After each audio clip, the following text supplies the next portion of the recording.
আল্লাহর কাছে হাত তুলে সূরা ফাতিহার একটা আয়াত দিয়ে দোয়া করলে আল্লাহ খালি হাত ফেরত দেয় না। যারা এই যে সন্তানের জন্য দোয়া করেন এবং কি নিজের জন্য দোয়া করেন, অর্থনৈতিক সমস্যার জন্য দোয়া করেন, এটা কয়েকদিন করে দেখিয়েন, এটা আমি ফল পেয়েছি, এটা খুব ভালো একটা দোয়ার আমল বলা যেতে পারে। সূরা ফাতিহাই আল্লাহ রাব্বুল আলামিন ঢুকিয়ে দিয়েছেন, কেননা সূরা ফাতিহা আল্লাহর মাঝে এবং বান্দার মাঝে একটা কানেকশন তৈরি করার মতো সূরা এবং কথোপকথনের মতো একটা সূরা। আল্লাহর হাবিব সাল্লাল্লাহু আলাইহি ওয়াসাল্লাম বলেছেন, বান্দা যখন নামাজে দাঁড়িয়ে সূরা ফাতিহা পড়ে আলহামদুলিল্লাহি রাব্বিল আলামিন, আল্লাহ তখন বলে হামিদানি আব্দি। ও ফেরেশতারা তাকায়া দেখ, আমার বান্দাদের বানাতে নিষেধ করেছিলা, তাকায়া দেখো বান্দারা কেমনে আমার শুকরিয়া আদায় করে।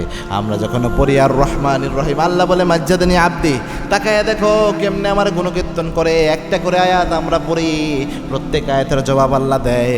এভাবে পড়তে পড়তে আমরা যখন পড়ি ইয়্যাকা না'বুদু ওয়া ইয়্যাকা নাস্তাঈন, আল্লাহ তখন বলে হাযা বাইনি ওয়া বাইনা আব্দি, এটা আমার এবং আমার বান্দার মধ্যে সীমাবদ্ধ। আমার বান্দা আমার কাছে যা চায় আমি আমার বান্দারে তাই দিয়ে দিব, তাই দিয়ে দিব আমার বান্দারে।